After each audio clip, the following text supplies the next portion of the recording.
सिंहदरबार जलेर गयो, आज सर्वोच्च अदालत जल्यो, संसद भवन जल्यो।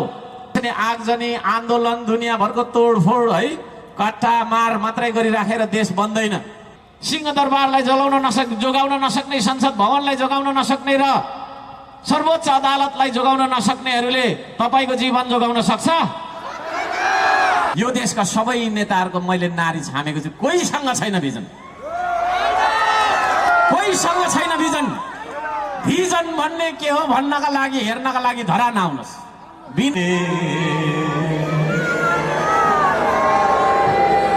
मेरो देशको माटोले, सबैले गाउनु होला। मलाई आज बोलाउँदैछ बाझो क्षेत्र बारीहरूले,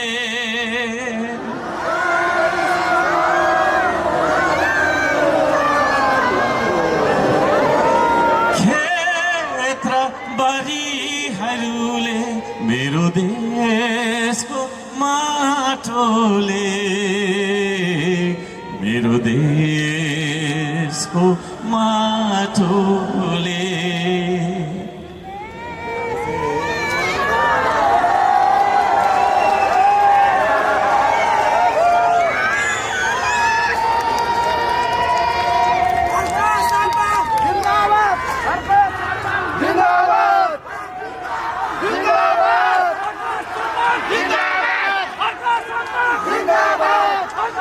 धन्यवाद, धन्यवाद गीत गाइदिनु भएकोमा। हो, आधुनिकताको नाममा सुखको खोजीमा हामीले नेपालमै बसेर पनि भुलिरहेका छौँ, विदेश गएर पनि भुलिरहेका छौँ। त्यसो भएको कारणले गर्दाखेरि आदरणीय दाजुभाइ दिदीबहिनीहरू, यो देशको माया जगाउनका लागि एउटा संस्कृतिको सुरुवात हामीले गरेका छौँ। त्यो संस्कृतिको नाम नै श्रम संस्कृति भएको कुरा म यहाँहरू सबैजनालाई सहर्ष निवेदन गर्न चाहन्छु, जानकारी दिन चाहन्छु। यो देशको माया हामीलाई लाग्छ? कति लाग्छ? कति लाग्छ? कति लाग्छ? हो, त्यतिको माया लाग्नुपर्छ देशको। यो देशको माया हामी सबैको छातीभित्र हुनुपर्छ। यदि यो देशको माया हाम्रो छातीभित्र छैन भने देश रहला नरहला भन्ने दिन आइसकेको कुरा मलाई चाहिँ लाग्छ।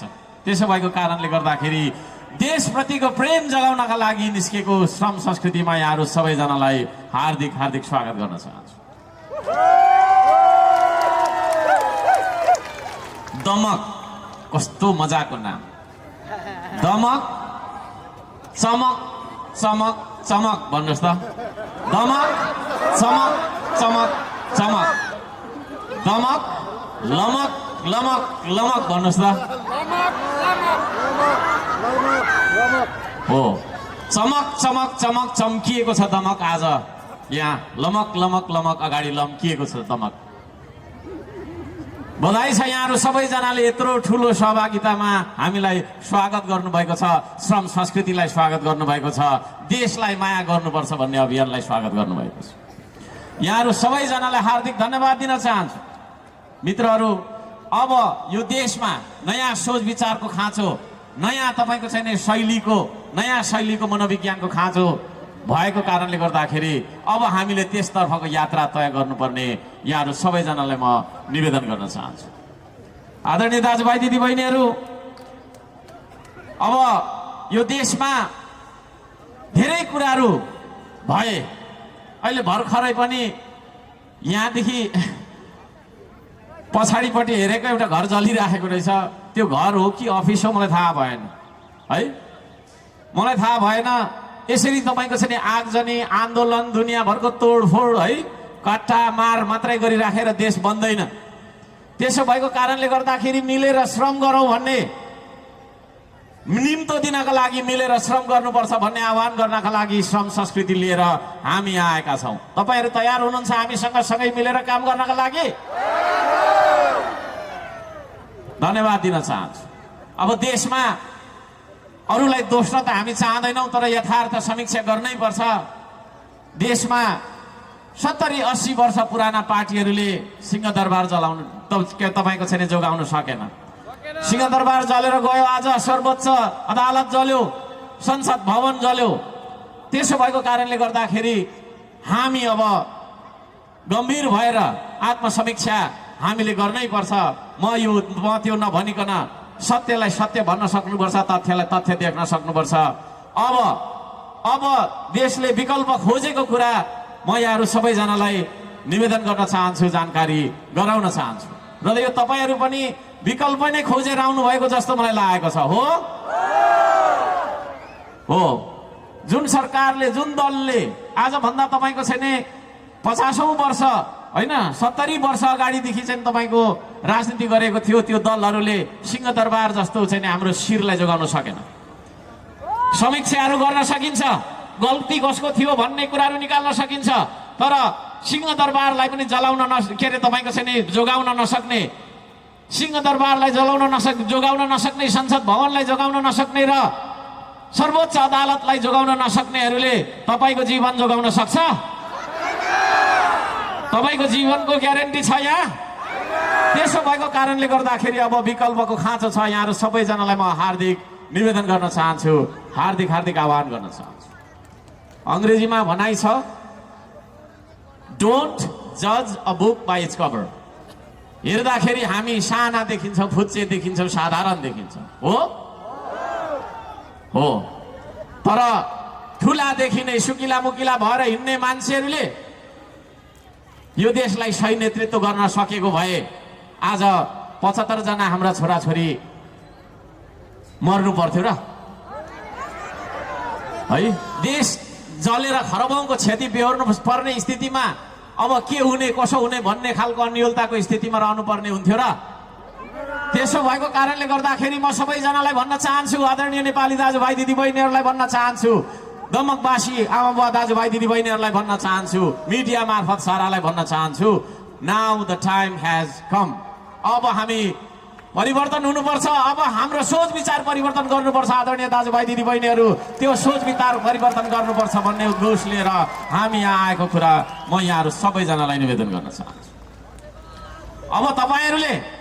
अब तपाईँहरूले यस्तो नेतृत्वको खोजी गर्नुपर्छ, यस्तो नेतृत्व तपाईँहरूले चयन गर्नुपर्छ, त्यो नेतृत्वको कमसेकम दम होस्, होइन?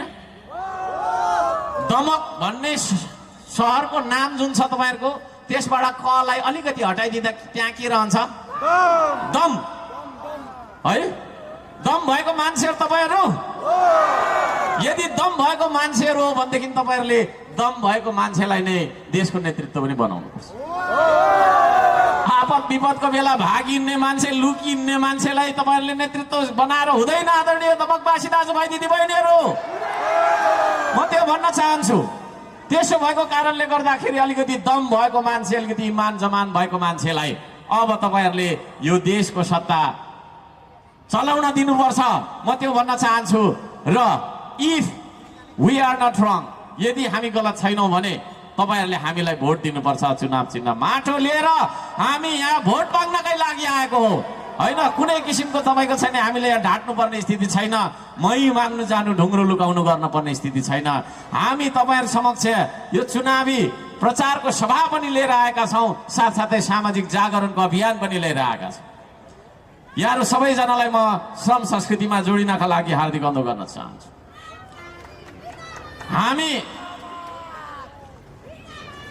प्राकृतिक हिसाबले अत्यन्तै तपाईँको चाहिँ धनी देशमा छौँ। हिमाल, पहाड, तराई, वन जङ्गल, नदी नाला, ताल तलैया, खनिज सबै कुरा भएको देशमा पनि हामी चाहिँ आर्थिक रूपमा गरिब छौँ भनेर हामी चाहिँ नि होइन सूचीकृत हुन बाध्य भयौँ। के भएर हामी चाहिँ तपाईँको गरिब राष्ट्रको सूचीमा सूचीकृत हुन बाध्य भयौँ त? के भन्नुहुन्छ तपाईँहरू?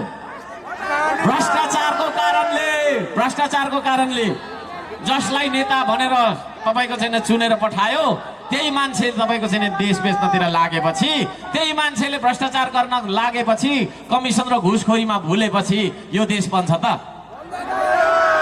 यो भ्रष्टाचार रूपी रोगलाई त्यो विष तत्त्वलाई चाहिँ तपाईँको चाहिँ निर्मूल बनाउनका लागि, त्यसको अन्त्य गर्नका लागि, त्यो रोगलाई चाहिँ तपाईँको यो नेपाल आमाको छातीमा जुन रोग लागेको छ त्यो क्यान्सरको औषधिको रूपमा चाहिँ हामीले श्रम संस्कृति लिएर आएको म यहाँहरू सबैजनालाई जानकारी गराउन चाहन्छु। स्रोतको कुरा गर्दाखेरि हामीसँग प्राकृतिक स्रोत छ। प्राकृतिक स्रोतलाई परिचालन गर्नका लागि तपाईँको दुई हात सबैसँग छ। यो दुई हातलाई सबैले देखाइदिनुहोस् त, सबैले देखाइदिनुहोस्। यस है, हो यसरी हेरौँ न देश बनाउने हातहरू। यो दुई हातलाई हामीले अब चलाउनु पर्छ। तपाईँको दुई हात नै हो स्रोत, तपाईँको दुई हात नै हो साधन, तपाईँको दुईटा हात नै हो संयन्त्र। त्यसो भएको कारणले यो देश बनाउनका लागि हामीलाई विदेशीको ऋण र विदेशीको जुठो चाहिँदैन। आदरणीय दाजुभाइ दिदीबहिनीहरू, हामी विदेशीको ऋणमा, विदेशीको अनुदानको भरमा देशको विकास कल्पना गर्दैनौँ। तपाईँ हामी आफ्नो पाखुराको दममा यो देश बनाउन सक्छौँ त? हात देखाइदिनुहोस्, यसरी हात देखाइदिनुहोस्। हो, यो जागरण लिएर आएका छौँ। म भन्न चाहन्छु, जनता नै हो शक्ति, जनता नै हो स्रोत। जनतालाई तपाईँको चाहिँ जहिले जनसङ्ख्याको रूपमा राखेर शोषण गरिरहने, भोटरको रूपमा प्रयोग गरिरहने जुन राजनीतिक प्रथा छ त्यसलाई अन्त्य गरेर जनसङ्ख्या होइन जनशक्तिको रूपमा हामी निर्माण र उत्पादनमा यी हातहरू हामी लगाएर चाहिँ जनतालाई स्रोतको रूपमा हामी सदुपयोग गर्नेछौँ। तपाईँहरू तयार हुनुहुन्छ? तपाईँ श्रमदाता बन्न तयार हुनुहुन्छ? हो, त्यसो भने पक्का पनि यो देश बन्छ। हाम्रो यो श्रम संस्कृति पार्टीमा कोही नेता हुँदैन, कोही कार्यकर्ता हुँदैन। यहाँ हुन्छ त सिर्फ श्रमदाता हुन्छ। यहाँ श्रमदाताले लगाएको पोसाक र मैले लगाएको पोसाकमा कुनै फरक छैन। ल हेर्नुहोस्, चप्पलमा आइराखेको छु होइन। यदि यो देश धनी भयो भने मात्रै मैले चाहिँ सुट बुटमा आउनुपर्छ भन्ने मेरो मान्यता हो है। फाटेको लुगा लगाएर 4 वर्षदेखि देश बनाउनु पर्छ भनेर ढुङ्गा बोक्ने कठोर श्रम गर्ने मान्छे हुँ म। त्यसो भएको कारणले गर्दाखेरि यो खालको चाहिँ मेहनती मान्छेहरूको समूह श्रम संस्कृतिलाई यसपालि नेपाली जनताले अनुमोदन गरिदिनुपर्छ। अनि हेर्नुहोस् हामी विकास कसरी गर्छौँ। तपाईँहरू सबैजनाको पार्टी हो यो श्रम संस्कृति। हर्क साम्पाङको रहेछ, 2-4 जना मान्छे काठमाडौँतिरबाट पनि आए, लिएर आए, भाषण गरेर गए होइन। यहाँबाट छुट्ने बित्तिकै यो श्रम संस्कृति तपाईँको पनि श्रम संस्कृति हुनुपर्छ। यहाँहरू सबैजनालाई म यो भन्न चाहन्छु, यहाँहरू सबैजनालाई म त्यो निवेदन गर्न चाहन्छु, अनुरोध गर्न चाहन्छु। भिजन बिनाको मान्छेलाई हामी सधैँ नेता मानिरहन्छ होइन। भिजन के अरे भन्दाखेरि चाहिँ एडिबीबाट लोन ल्याउने अरे, वर्ल्ड ब्याङ्कले ऋण दिन्छ अरे, अनि त्यो ऋणले चाहिँ कर्मचारी भर्ती गरेर आफ्नै कार्यकर्ता कर्मचारी टन्न भर्ती गरेर तलब दिने, त्यस्तो नाथे हुन्छ भिजन है। भिजन हुन्छ त्यस्तो है। विचार गरौँ न, आफ्नो बारीमा, आफ्नो करेसा बारीमा लसुन प्याज फलाएर खाने भयो भिजन होइन। छिमेकीबाट ऋण लिएर तपाईँको बजार धाएर सुकिलो मुकिलो सेन्टहरू यस्तो लगाएर कालो चस्मा भन्दा माइन नगर्नु, थुप्रै कालो चस्मा छ। कालो चस्मा टक्क लगाएर सुई कालो चस्मा चाहिँ किन लगाएर धुलो नदेखोस् भनेर क्या, नरिसाउनु है कालो चस्मा लाग्दा। मैले त्यो सन्दर्भवश भने त्यसो गरेर हिँड्नेलाई चाहिँ भिजन भन्ने हो। त्यसो भएको कारणले गर्दाखेरि आदरणीय नेपाली दाजुभाइ दिदीबहिनीहरू, दमकवासी आदरणीय दाजुभाइ दिदीबहिनीहरू, म भन्न चाहन्छु यो देशका सबै नेताहरूको मैले नारी छामेको छु। कोहीसँग छैन भिजन, कोहीसँग छैन भिजन। भिजन भन्ने के हो भन्नका लागि, हेर्नका लागि धरा नआउनुहोस्। बिना बजेटको करोडौँ अरबौँको विकास गरेर देखाइदिएको छु मैले। कुरा बुझ्नुभयो नि? बजेट